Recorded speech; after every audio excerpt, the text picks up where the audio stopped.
Amiram, do you really think you can stand up to the three of us? Tyler laughed, his eyes gleaming with malice as he twirled a knife between his fingers. A crowd of students formed a tight circle around them, filming everything on their phones. No one dared to intervene. Alex stood alone, his glasses reflecting the midday sun, his posture deceptively relaxed. "Last chance to walk away," he said quietly. Tyler's laughter turned into a snarl. "I'm going to enjoy this." He lunged forward, the blade glinting in the sunlight. What happened next left everyone with their mouths agape in astonishment. In one fluid motion, Alex moved like water, his hand intercepting Tyler's wrist mid-lunge. A painful crack echoed, followed by a scream. The knife clattered to the ground, and then the real fight began. The best part is yet to come. Stay tuned to find out how it all ends. For now, like and subscribe to the channel so you don't miss out. Alex Mitchell, a 15-year-old teenager with tousled chestnut hair and square glasses that constantly slid down the tip of his nose, stood before the imposing facade of Lincoln Middle School. His shoulders were tense, and his fingers nervously fiddled with the strap of his backpack, stuffed with new textbooks and notebooks. This was his first day at a new school after his family moved from Portland to Chicago due to his father's promotion. The school looked like a typical American institution, a 3-story brick building with wide windows and a neat lawn in front of the entrance. But to Alex, it felt like a fortress full of unknown dangers. Inhale, exhale. He mentally repeated the mantra his father, a professional mixed martial arts coach, had taught him. Fear is just a signal, Alex. It doesn't define you. What no one at Lincoln School knew, and what Alex hoped to keep a secret, was that behind his slender figure and soft facial features lay a 3-time national champion in youth jiu-jitsu. Since the age of 7, he had trained daily under his father's guidance, learning not only grappling techniques but also the philosophy of martial arts. Kushakunum. True strength is not in the ability to inflict pain, but in the ability to protect and remain calm even in the face of danger, his father often told him. These words became his internal compass. In his previous school, Alex was respected for his athletic achievements, but here he decided to start with a clean slate. No mentions of medals or titles. He just wanted to be an ordinary teenager, focused on his studies, and maybe find new friends who shared his interest in physics and astronomy. As he walked through the main doors, Alex found himself in a noisy hallway, filled with students rushing to their classes. The air was charged with the energetic atmosphere of the first day of the school year. Laughter, loud conversations, and the slamming of lockers. Alex pulled his schedule from his pocket and began searching for his first class. Advanced Math, room 206. As he navigated through the crowd, he felt curious glances on him. Being the new kid was always tough, especially in the middle of the semester. He hoped to simply blend in and not draw attention to himself. "Hey, watch where you're going, nerd!" A loud voice interrupted his thoughts, and Alex felt someone's hand shove him sharply on the shoulder, causing him to stumble and crash into a row of lockers. The sound of the collision drew the attention of nearby students, who began turning to see the source of the noise. In front of him stood a tall, muscular guy with perfectly styled blonde hair and a cold smirk on his face. The emblem of the school's football team gleamed on his red sports jacket. 2 other guys stood beside him, one muscular with a dark crew cut, the other tall and skinny with a sly expression. "Sorry, I didn't see you," Alex replied quietly, trying to defuse the situation. His body instinctively adopted a slightly defensive stance, but he quickly relaxed, not wanting to reveal his skills. "Oh, he can talk," the blonde sneered, causing his friends to chuckle. "I'm Tyler Wilson, and this is my territory, newbie." He leaned in closer, his voice dropping to a whisper, but sounding threatening. "And on my territory, there are rules. First, don't get in my way." Alex felt his heart start to race. Not from fear, but from the adrenaline that always surged before a confrontation. He took a deep breath, controlling that impulse. "I'm just trying to find my class," he replied, adjusting his glasses. "I don't want any trouble." "Oh, but you already have trouble." Tyler snatched the schedule from Alex's hands. "Alex Mitchell, Advanced Math? Wow, we have a real genius here." He crumpled the paper and threw it back at his face. "Welcome to Lincoln High, nerd. Your life here is going to be very interesting, I promise." Tyler snapped his fingers, and 3 guys moved down the hallway, leaving Alex to pick up his schedule from the floor. A few students cast sympathetic glances his way, but no one came to help. "Don't pay attention to them," someone suddenly said nearby. Alex looked up and saw a girl with dark hair pulled into a messy ponytail and bright green eyes. She bent down and picked up his schedule.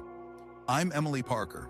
I can show you where room 206 is," she smiled, handing him the paper. "Tyler and his buddies think they own the school just because they've won a few football games." "Thanks." Alex straightened up, feeling relieved to find a friendly face among a sea of strangers. "I'm Alex. Today is my first day." "I figured." Emily started walking down the hallway, gesturing for him to follow her. "Where are you from?" "From Portland," Alex replied, walking alongside her. "My dad got a promotion and we moved here. Had to change schools in the middle of the semester." "Portland? Cool, I've always wanted to visit there." She shot him a curious glance. "So, what's your first impression of our school, aside from meeting the local Neanderthals?" Alex couldn't help but smile. "It's hard to say so far. I hope not everyone here is like that guy, Tyler." "Oh no," Emily shook her head. "Most are normal. It's just that Tyler Wilson, Derek Thompson, and Jake Harris are kind of the school aristocracy. Tyler is the captain of the football team, and his dad is a major school sponsor, so he gets away with a lot." They stopped in front of a door marked 206. "Here we are," Emily said. "Mr. Baker's a great teacher, but don't be late to his classes. He doesn't like that." "Thanks again," Alex said sincerely. "No problem," Emily shrugged. "Maybe I'll see you at lunch.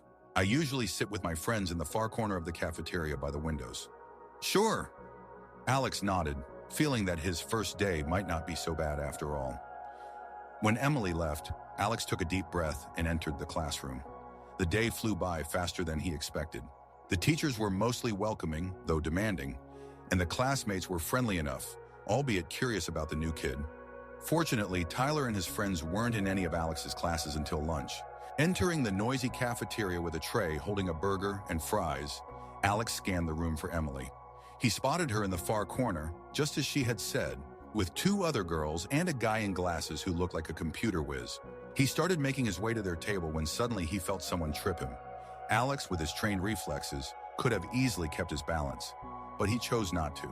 He allowed himself to stumble, though he managed to keep the tray steady enough so that the food didn't fall to the floor. "Oops, sorry, newbie. Didn't see your short legs there." Tyler's laughter rang out from the table with the football team and a few cheerleaders. Alex ignored his comment and continued on his way to Emily's table. "I see you've already met the royal family," Emily said as he joined them. "Here, this is Jason, Lisa, and Megan," she introduced her friends. "Hi." Alex nodded at them. "Yes, Tyler and I exchanged pleasantries this morning." "Don't let them get to you," Jason said, adjusting his glasses. "They're like that with everyone who isn't in their elite circle, especially with newcomer," added Lisa, a curly blonde with a kind smile. "They're like vultures smelling fresh meat." "Thanks for the warning." Alex smiled weakly, starting to eat his lunch.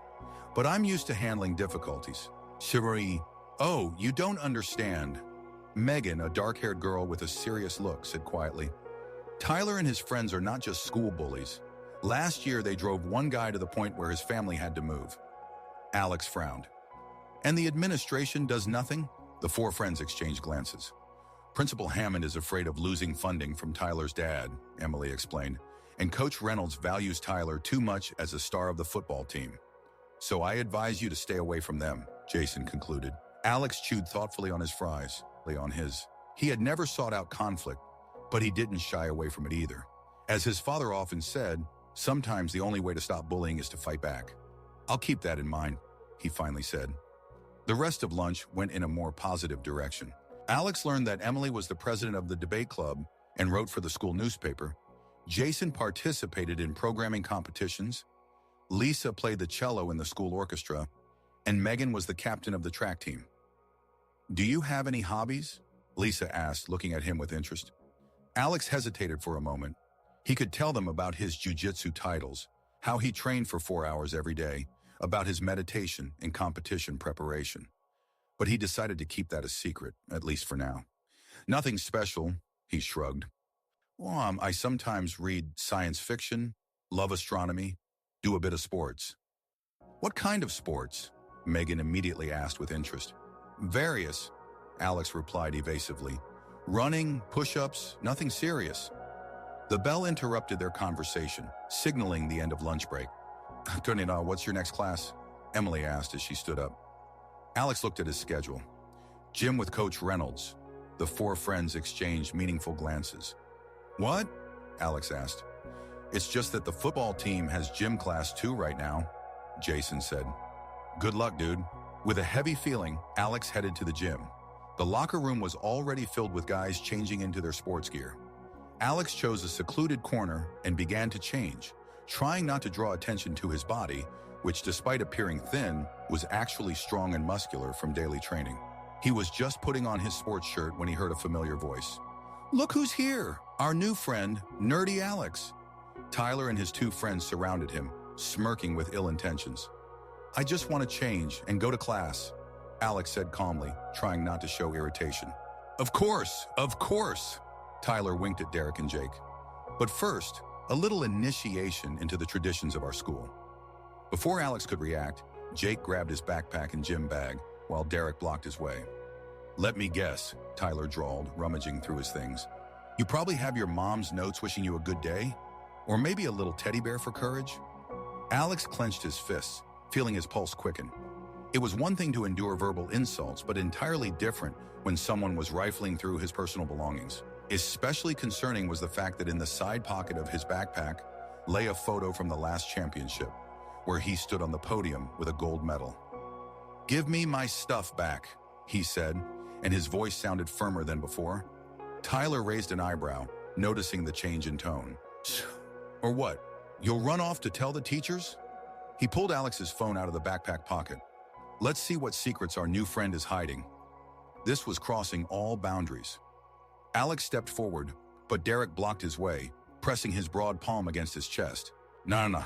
Where do you think you're going, nerd? At that moment, the locker room door swung open, and a tall man in a tracksuit with a stopwatch around his neck walked in. Clearly, Coach Reynolds. What's going on here? His sharp voice made everyone freeze. Wilson Thompson Harris, what are you doing with the new student's belongings? Tyler quickly hid Alex's phone behind his back. Nothing, Coach. Just helping him settle in. I've been at this school for 20 years, Wilson, and I know exactly what your help looks like. Coach Reynolds stepped closer. Give him his things back and march to the field. 10 laps around the stadium for warm-up. Right now. Tyler tossed Alex's phone back to him with a disgruntled look, while Jake reluctantly returned his backpack and bag. This isn't over, newbie, Tyler whispered as he walked past him. We're just getting started with the fun. When the trio left, Coach Reynolds turned to Alex. Are you okay, kid? Yeah, I'm fine, Alex replied, checking his belongings. Fortunately, they hadn't found the photo. I'm Mike Reynolds, the coach introduced himself. Don't pay attention to those three. Their egos are bigger than their brains. Alex Mitchell. He shook the coach's hand. Thanks for your help. No problem. The coach looked at him appraisingly. Do you play sports, Alex? A little, he replied evasively. Coach Reynolds didn't seem convinced. Well, finish changing and get out on the field. We're playing basketball today. When Alex stepped onto the field, he saw that the class was divided into two groups. Tyler, Derek, and Jake were running along the edge of the stadium, serving their punishment. But even from a distance, Alex could feel their hostile glares. All right, now that everyone is here, announced Coach Reynolds, let's split into teams. Brown and Martinez are the captains. The two guys stepped forward and began to take turns picking players for their teams. As expected, Alex ended up being one of the last ones chosen. No one knew his abilities and everyone preferred to pick familiar players. The game began, and Alex consciously played below his abilities, only occasionally showing glimpses of the agility and coordination necessary for jiu-jitsu. He didn't want to draw unnecessary attention to himself. After the lesson, when everyone had changed and was heading for the exit, Alex felt someone grab him by the shoulder and roughly turn him around. Think you're so smart, huh? Tyler hissed, his face twisted with anger. Hiding behind the coach? I don't want any trouble, Alex replied calmly, breaking free from his grip with an ease that momentarily surprised Tyler. But trouble has already found you, Derek smirked, stepping up beside Tyler. After school, in the parking lot behind the East Wing. If you don't come, we'll find you tomorrow. And believe me, it'll be much worse. And don't even think about telling anyone, Jake added, pulling out his phone. Otherwise, the whole internet will know what a coward you really are. Alex looked at them, weighing his options. He could easily handle them physically, But that would mean revealing his secret and possibly bringing even more trouble upon himself. On the other hand, if he didn't stand up to them now, the harassment would never end. "All right," he finally said. After school, in the parking lot, Tyler looked surprised by his agreement, but quickly returned to his confident smirk. "Great, newbie. Be ready for the most unforgettable experience of your life." When they left, Alex took a deep breath, trying to calm his thoughts. This wasn't how he had planned to spend his first day at the new school, but it seemed he had no choice. If Tyler and his friends wanted a fight, they were about to find out that they had chosen the wrong victim. The last lesson was literature with Miss Collins, a young teacher with short red hair and an energetic personality. Fortunately, neither Tyler nor his friends were in that class, which gave Alex time to gather his thoughts. "Today we are discussing the concept of a hero in literature," announced Miss Collins. "What makes a character a hero? Their strength, their courage, or perhaps their moral compass?" Alex listened with interest, despite his anxiety about the upcoming meeting. The question was particularly relevant to his situation. "Mr. Mitchell," Miss Collins suddenly addressed him, "as our new student, perhaps you would like to share your opinion? What do you think makes a hero a hero?" Alex straightened up, somewhat surprised by the direct address. "I think," he began hesitantly, but then his voice strengthened. "I think a true hero is someone who makes the right choice, even when it's difficult. Someone who uses their strength not to dominate others, but to protect those who cannot protect themselves." "So, very well said," Miss Collins nodded approvingly. "Indeed, many literary heroes face moral dilemmas where they have to choose between the easy path and the right one." Alex pondered his own dilemma. The easy path would be to use his skills to humiliate Tyler and his friends, to show his superiority. But was that the right decision? His father had always taught him that martial arts are a last resort when all other options are exhausted. After class, while packing his things, Alex noticed Miss Collins watching him with slight concern. "Is everything all right, Mr. Mitchell?" she asked. "You seem a bit tense." "I'm fine," Alex replied, forcing a polite smile. "Just the first day, a lot of new information." "If you need to talk to someone," she said, "my door is always open." "Thank you." Alex nodded and left the classroom. In the hallway, Emily was waiting for him, leaning against the wall by the door. "So is it true?" she asked without preamble. "What's true? That you agreed to meet Tyler and his goons in the parking lot?" She looked worried. "Alex, that's a bad idea. They don't play fair. They'll jump you 3 against 1. "How did you find out?" Alex was surprised. "It's already all over school." Emily shook her head. "Rumors spread here faster than a virus. But you have to understand, it's a trap. They want to humiliate you in front of the whole school." "I have to go," Alex said firmly. "If I don't go today, they won't leave me alone tomorrow or the day after." "Then I'm going with you," Emily declared resolutely. "No," Alex protested. "This is my business. I don't want you to be in danger." "How noble," she said dryly. "But I'm not going to fight. I'm going as a witness. If something goes wrong, someone needs to be ready to tell the truth." Alex wanted to argue, but he realized there was sense in her words. Besides, there was something reassuring about having a friendly face nearby. "All right," he finally agreed, "but keep your distance. I don't know what they're planning." "Don't worry about me," Emily smiled faintly. "I know how to be inconspicuous when necessary." Together they headed toward the east wing of the school. With each step, Alex felt his resolve strengthening. He didn't want this confrontation, but if Tyler and his friends insisted, he was ready to defend himself. The parking lot behind the east wing was half empty at this time of day. Most students had already gone home, but a small crowd had gathered, forming a semicircle. In the center stood Tyler, Derek, and Jake, clearly enjoying the attention. "Here he is," someone shouted, spotting Alex approaching. The crowd parted, all eyes turned to him. Alex stopped a few meters away from the trio, his face calm, but internally he was tense, ready for any outcome. "Honestly, I thought you'd back down," Tyler said, stepping forward. His voice was loud enough for everyone to hear. But apparently you're even dumber than I thought." "I'm not here to fight, Tyler," Alex replied calmly. "I'm here to offer peace. We can just walk away and forget all about this." Derek and Jake's laughter echoed across the parking lot. "You hear that, Tyler? The nerd is offering peace." Derek stepped forward, clenching and unclenching his fists. "What a generous gesture." I'm afraid it's too late for peace, Tyler sneered. You see, you made a mistake by showing that you're not afraid of me, and I can't stand that. Last chance, Alex said, his voice becoming firmer. Let's part ways peacefully, and no one gets hurt. No one except you! Tyler suddenly lunged forward, swinging to strike. Alex could have easily dodged, but he chose to take the first hit to gauge his opponent's strength. Tyler's fist hit him in the shoulder, causing him to stagger slightly. Akshay, is that all? Alex asked, straightening up. The surprise on Tyler's face quickly turned to rage. He swung again, this time aiming for Alex's face. Alex tilted his head slightly, and the punch went past him, causing Tyler to lose his balance. Hold him! Tyler shouted, and Derek and Jake moved to surround Alex.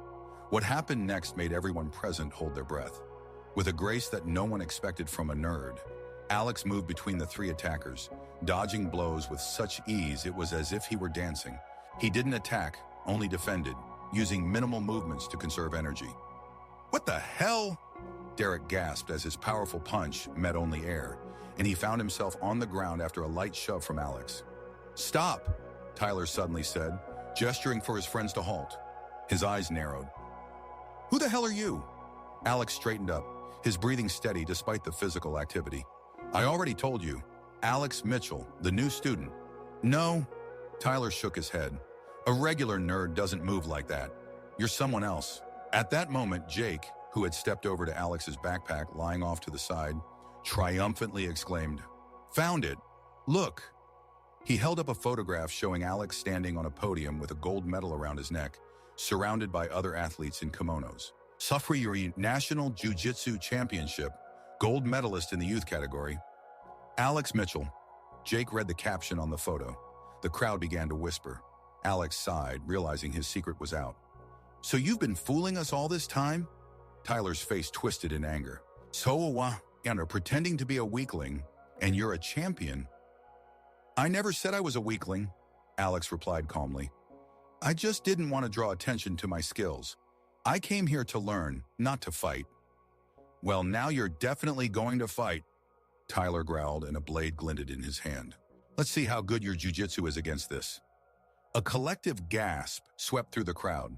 The situation had shifted sharply from a school fight to something much more dangerous. Put the knife away, Tyler. Alex's voice turned hard. You're crossing a line.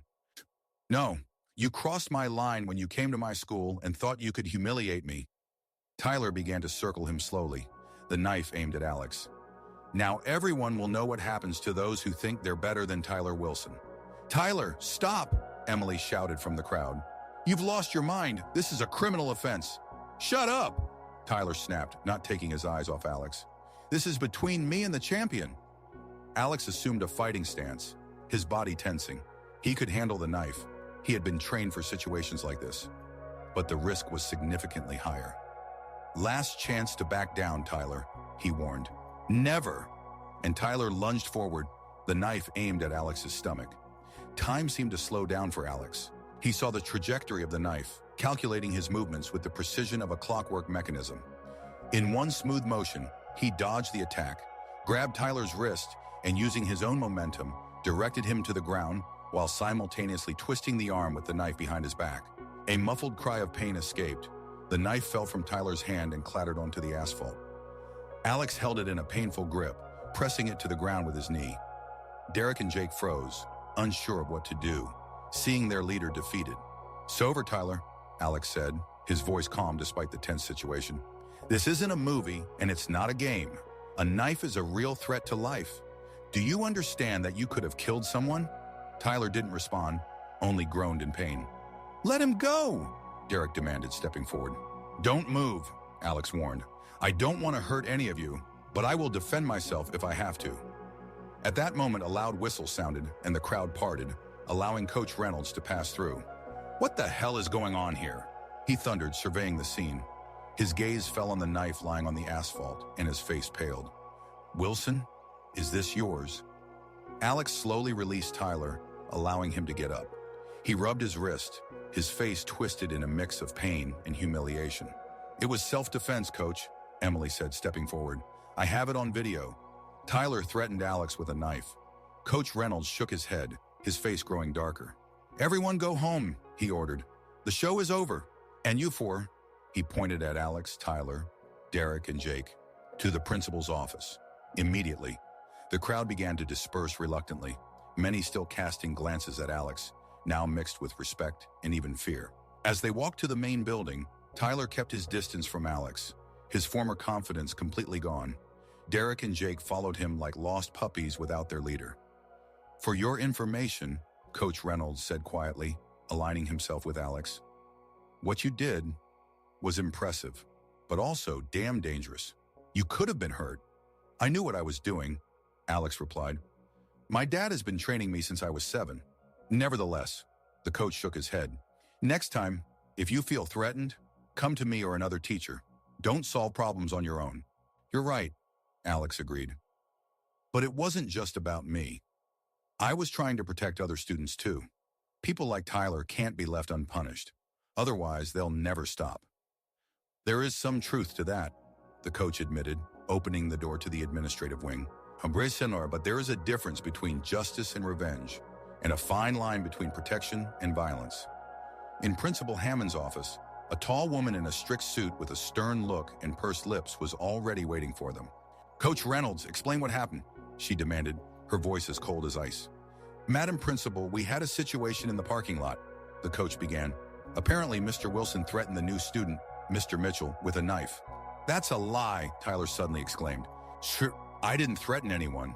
It was just a school argument that got out of hand. We have witnesses and video evidence, Mr. Wilson, Principal Hammond said coldly. Miss Parker has already provided me with proof. Tyler paled, realizing the seriousness of the situation. Sakawam, it was a misunderstanding, he tried to justify himself. I didn't mean to hurt anyone. Carrying a weapon in school is a serious violation, Mr. Wilson, the principal continued, not to mention threatening the life of another student. This is grounds for immediate expulsion and criminal prosecution. You can't expel me, panic showed on Tyler's face. My dad, your father is already on his way, the principal interrupted him. And believe me, he is no less shocked by your behavior than I am.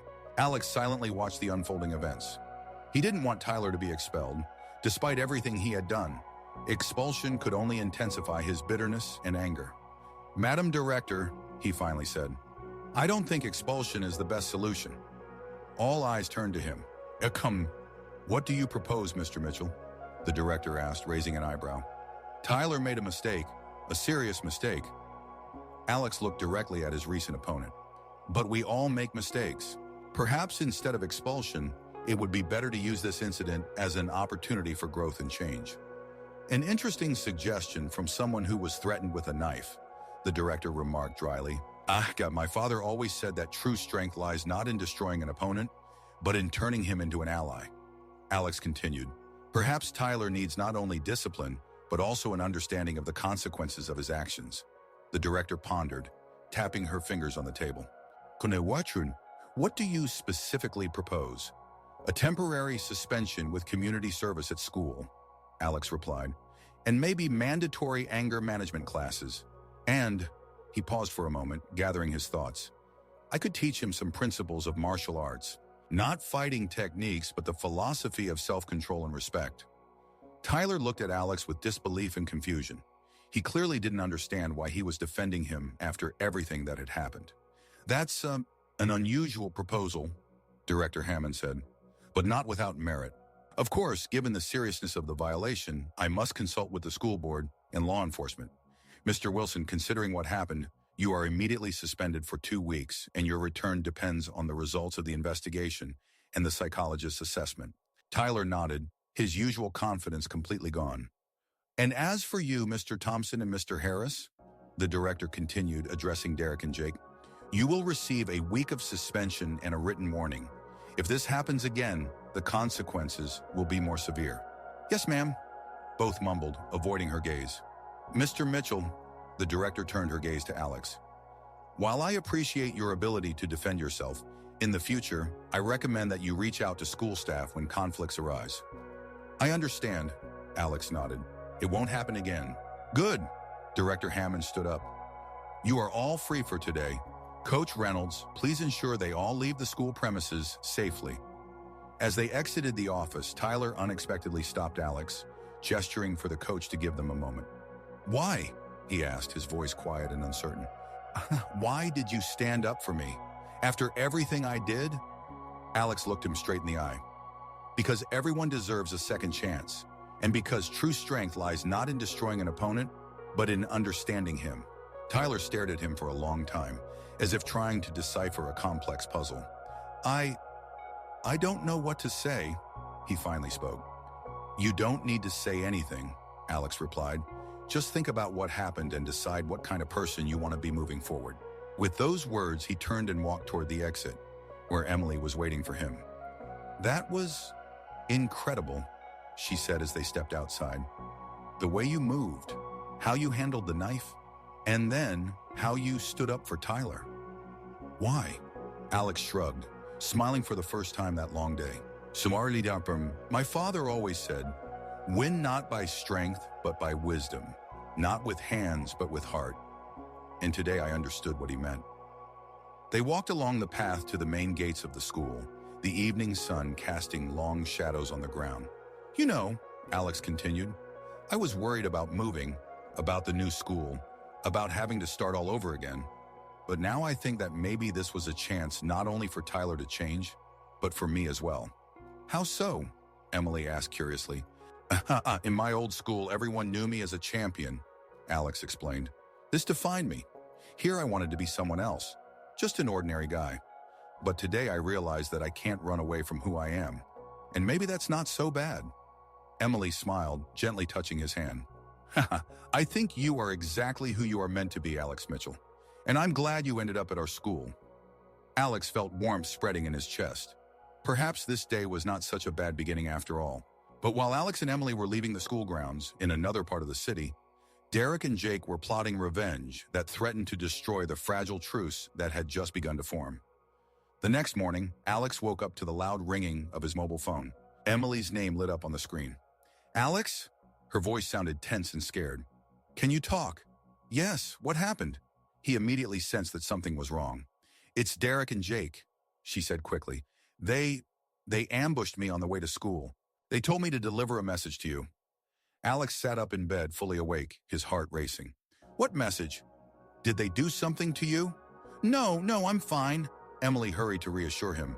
"But they said Tyler is in big trouble because of you. His dad was furious when he found out what happened. They said you're going to get it too." "Emily, where are you right now?" Alex asked, already jumping out of bed and starting to get dressed. "I'm at school in the library. I came early. They didn't follow me all the way, just delivered the message and left. Stay there." "I'll be there soon," said Alex, quickly pulling on his jeans and t-shirt. "Alex," Emily's voice trembled. "Be careful." Something in their eyes. They weren't the same as usual. It was like something snapped. After he hung up, Alex paused for a moment, contemplating the situation. He knew that anger could drive people to reckless actions. If Tyler's dad really reacted that strongly, who knows what state Derek and Jake were in now. In the kitchen, he found a note from his father. "At morning training with a client. I'll be back by lunch. There's an omelet in the fridge. Love, Dad." Alex quickly ate breakfast, grabbed his backpack, and rushed out of the house. On the way to school, he tried to call Emily again, but she didn't answer. This made him quicken his pace to a run. When Alex arrived at school, it was still early, and most students had not yet arrived. He headed straight to the library, but it was empty. The librarian said Emily had been there, but left a few minutes ago with two guys who said they were her friends. The anxiety inside Alex turned into full-blown panic. He quickly pulled out his phone and dialed Emily's number again. This time, a stranger's voice answered. "Hey, champ," Derek sneered. "Looking for your girlfriend?" "Where's Emily?" Alex demanded, his voice cold as ice. "Don't worry, she's fine, for now," Derek replied. "Sure enough, but if you want it to stay that way, you'd better come to the abandoned factory behind the stadium. Alone.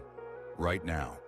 If you lay a finger on her," Alex started but was interrupted by laughter. "What are you going to do, Karate Kid? Throw us across the room?" That was Jake's voice now. "We have something interesting for you. Let's just say it's a little lesson about consequences." The connection was cut off. Alex stood there, gripping the phone tightly, rage and fear battling within him. He knew that going there alone without telling anyone was reckless, but he also knew that if he went to the authorities, Emily could get hurt. He typed a message to his dad. Urgent matter, I won't be at school today. I'll explain later. Then after a moment's thought, he added, if I'm not back by 3, call the police and tell them I'm at the abandoned factory behind the school stadium. After sending the message, Alex headed to the factory. It was an old abandoned red brick building that had once been a textile factory. It had stood empty for several years, awaiting demolition. Alex knew about this place from conversations at school. Some students used it for meetings after classes, away from the eyes of teachers and parents. When he arrived at the factory, he paused for a moment to calm his breathing and focus. His father taught him that fear and anger are poor advisors in a fight. One must maintain clarity of mind and control over one's emotions. The main entrance was boarded up, but the side door was ajar. Stepping inside, Alex found himself in a large empty room with high ceilings. Sunlight streamed through the dirty windows under the roof, creating dusty beams in the dimness. Emily? He called, his voice echoing through the empty space. She's here, champ. Derek's voice responded from somewhere above. Alex looked up and saw a metal balcony on the second floor. Derek and Jake stood there, and between them was Emily, with a frightened expression on her face. Her hands were tied in front of her, and Jake was holding her tightly by the shoulder. Let her go, Alex demanded, taking a step forward. Your problem is with me, not with her. Oh, we'll let her go, Derek said, after we teach you a lesson. You see, because of you, our friend is going through hell at home right now. His father took everything away from him, his phone, his car, even forbade him from leaving his room. And it's all because of you and your posturing. I didn't want things to turn out this way, Alex said honestly. I offered the principal a second chance for Tyler. Yes, very noble, Jake replied sarcastically. You made yourself a hero, and Tyler an unstable psycho with a knife. Do you know what they're saying at school now? That you took him down like a nobody. His reputation is ruined. Listen, Alex tried to speak calmly, despite the rising anger. I understand that you're upset, but this isn't the solution. Let Emily go, and we'll talk like civilized people. Oh no, we have a better plan, Derek smirked. You see, we can do something too. With those words, he pulled a gun from his pocket. Not a toy, not a BB gun, a real gun, black and deadly. Alex froze. All his training, all his jujitsu skills couldn't prepare him for this. A knife was one thing, but a gun, that was a completely different level of threat. Omonar, are you out of your mind? But he breathed. Where did you get a gun? Dad's, Derek replied casually. Don't worry, I know how to handle it. We're not going to kill anyone, at least not as long as you do what we say. Stop this, Emily cried, trying to break free from Jake's grip. You don't understand what you're doing. This isn't just a school fight. This is a crime. Shut up, Jake barked, yanking her by the shoulder. So what are we going to do? Alex asked calmly, feverishly considering his options. What do you want? For starters, Derek said, you're going to call Principal Hammond and say that you lied, that Tyler didn't threaten you with a knife, that it was just a prank that got out of hand, that the video was edited. And then, Jake added, you'll write a confession that you set it all up to look like a hero, and we'll post it online so the whole school can see what a pathetic liar you really are. Alex mentally assessed the distance to the stairs leading to the balcony. Even with his speed, Derek would have time to shoot before he reached them. And how do you envision this going forward? Alex asked. After I do this, you'll just let Emily and me go, and that's it? No one will find out that you threatened us with a weapon? We'll deal with that when the time comes, Derek replied, nervously glancing at his watch. For now, just do what we say if you don't want your girlfriend to get hurt. To emphasize his words, he aimed the gun at Emily, whose eyes widened in terror. Alex raised his hands, showing that he wasn't going to make any sudden moves. Okay, I'll do what you say. Just don't hurt her. He slowly took out his phone, trying to maintain an outward calm, even though a storm of emotions raged inside him. He was angry, not only at Derek and Jake, but also at himself for allowing the situation to escalate to this point. He should have foreseen that they wouldn't leave things as they were. He should have protected Emily better. Don't do this, Alex, Emily said quietly, looking down at him. They're crazy. They won't stop. I said, shut up! Jake tugged at her bound hands, causing her to cry out in pain. At that moment, something snapped inside Alex. The anger he had been holding back surged forth, but not as uncontrolled rage. It manifested as cold, focused determination. He recalled his father's words. A true warrior is not one who feels no fear or anger. A true warrior is one who uses those emotions, directing them like the blade of a sword. "All right," he said with unexpected calmness. "I'll make a call, but first show me that the gun is real. I want to be sure I'm not doing this over a toy." Derek looked puzzled. "Are you kidding?" "No," Alex replied firmly. "I want to be sure I'm dealing with a real threat before I ruin my life." "Prove it to him," Jake said impatiently. "Let him make the damn call." Derek hesitated for a moment, then raised the gun and fired it into the air, towards an empty barrel in the corner of the room. The loud shot echoed through the empty factory, making Emily gasp in fright. "Happy now?" Derek asked, aiming the gun back at Alex. Alex nodded, internally recoiling at the confirmation of his fears. It was a real gun, and these two were indeed dangerous. But the shot gave him what he wanted, a confirmation of their intentions that would be audible on the recording of the phone call. More importantly, it provided him with Derek's exact location while he was momentarily distracted. "Make the call," Jake ordered. Alex picked up the phone, pretending to dial the principal's number. Instead, he secretly activated the recording and spoke loud enough to be heard. "Derek Thompson and Jake Harris are holding us with Emily Parker at an abandoned factory behind the school stadium. They have a firearm. They're demanding that I lie about yesterday's incident with Tyler Wilson. This is a recording as evidence." "What are you doing?" Derek shouted, panic distorting his features. "Stop! Who are you telling this to?" "No one," Alex replied calmly, putting the phone back in his pocket. "It's just a recording. And if you don't let Emily go right now, I'll hit send, and this recording will go to the police, my father, and the school principal." "You're bluffing," Jake hissed, but uncertainty was already creeping across his face. "Test me," Alex said firmly. "I'm not joking. Let Emily go, and we'll all just walk out of here. No one will know about the gun. I won't press charges. This is your only chance to get out of this situation without serious consequences." Derek and Jake exchanged glances, panic beginning to take hold of them. They clearly hadn't expected this turn of events. "He's bluffing," Derek said uncertainly. "He hasn't said anything." "Are you sure?" Alex asked. "Are you willing to risk your future? Because if this recording goes out, you both are looking at prison time. Kidnapping, threats with a firearm, illegal possession of a weapon. The list is long." A tense silence hung in the air. Alex could see the resolve of the two guys starting to melt under the weight of the reality of the situation they were in. Suddenly, Emily seized the moment of doubt. She moved sharply, striking Jake in the stomach with her bound hands with such force that he doubled over, gasping for air. Then she dashed towards the balcony railing. "Stop!" Derek shouted, turning to her with the gun. Time seemed to slow down for Alex. He saw Derek's finger tense on the trigger, the gun turning towards Emily. Instincts took over.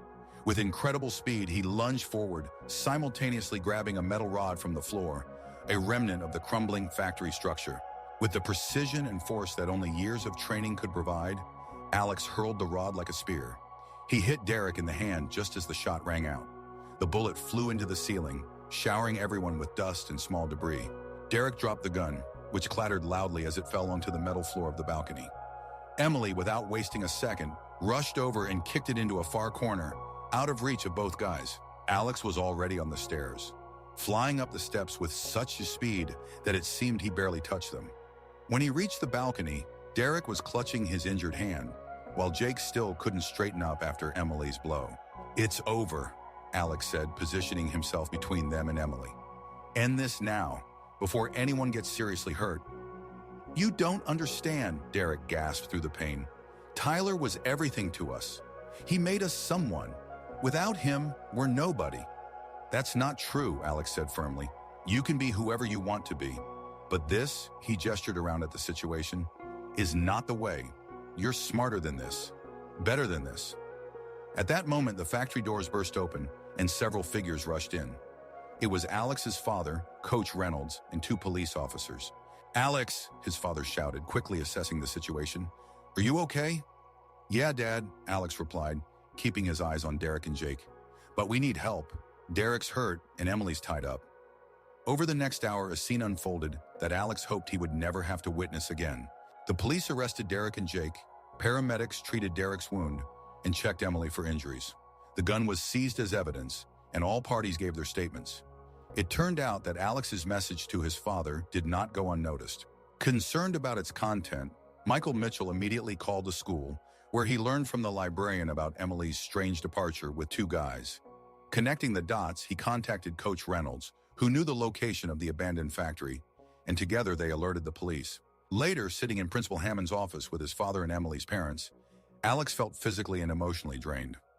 "What you experienced today is unforgivable," the principal said, her usually stern face softened by genuine concern.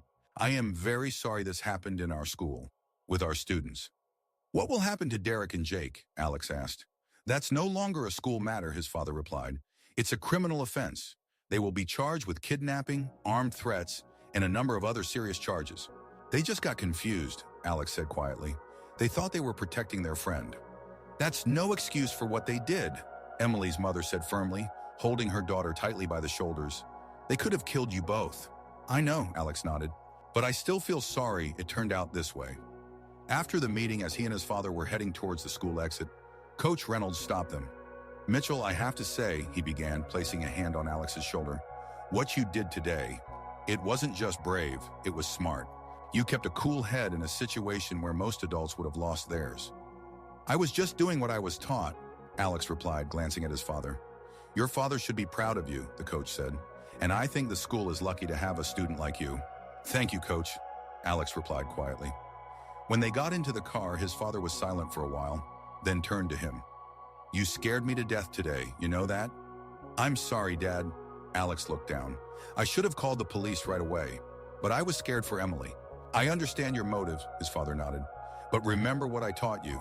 Sometimes the bravest thing you can do is ask for help." "I'll remember," Alex promised. "And one more thing," his father added, his voice softening.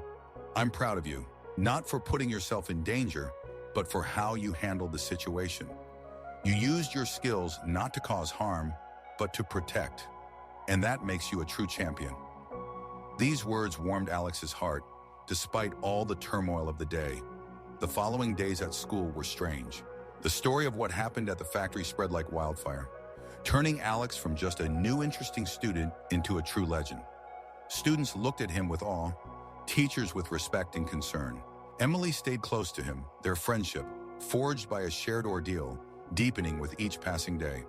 They talked a lot about what had happened, helping each other process their emotions and fears. On Friday, when Alex opened his locker, a note fell out. "Meet me in the park at 4. I need to talk to you. Tyler." Alex was surprised. As far as he knew, Tyler was still suspended from school and was effectively under house arrest. How could he be at the park?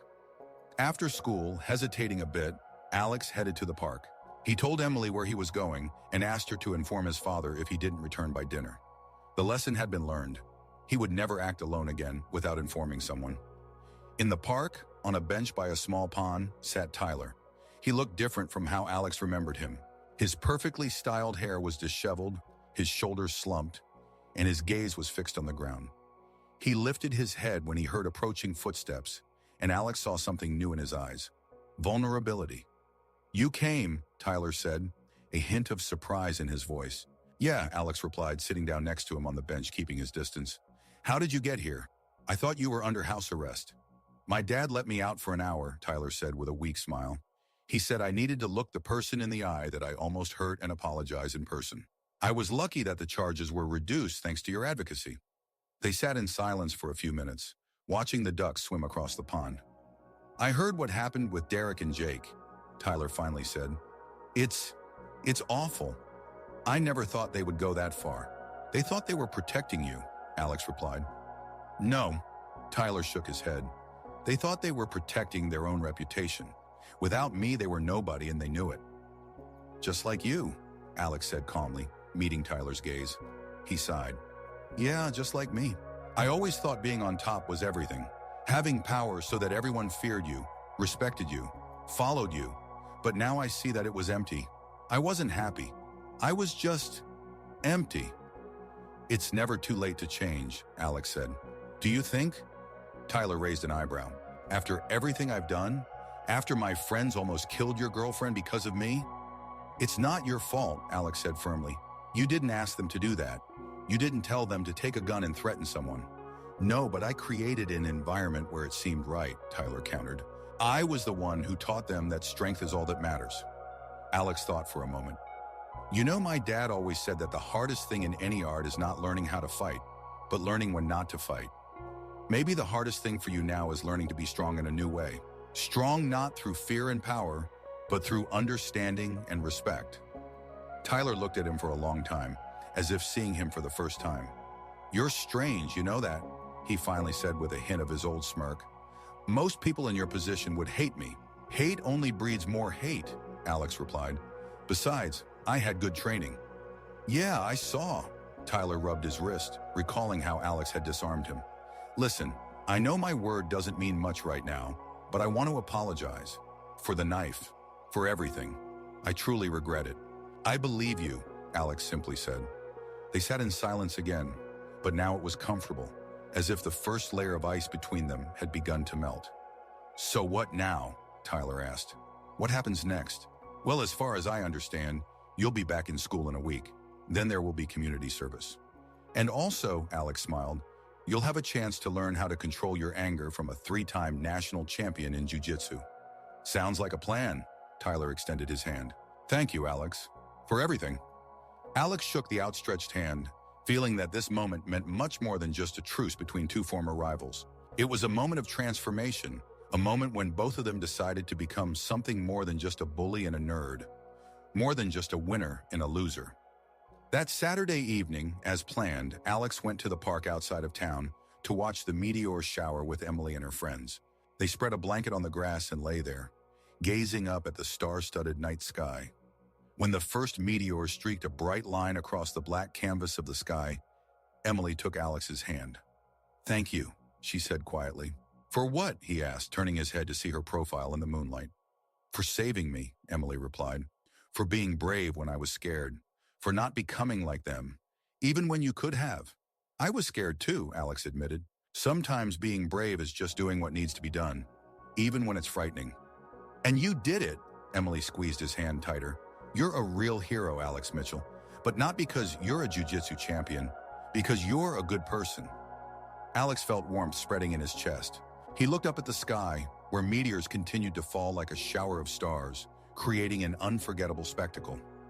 In that moment, he realized that all the trials he had gone through over those 2 days, all the fears and difficulties, had led him exactly where he was meant to be.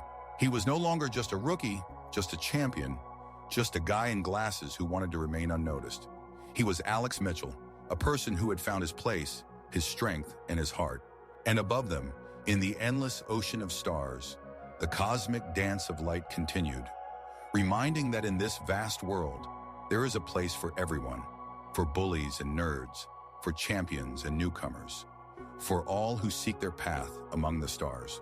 And Alex knew that whatever challenges awaited him ahead, he was ready to face them with an open heart and unwavering spirit. Because a true champion is not the one who never falls, but the one who always finds the strength to rise and move forward. And this truth he would carry with him for the rest of his life.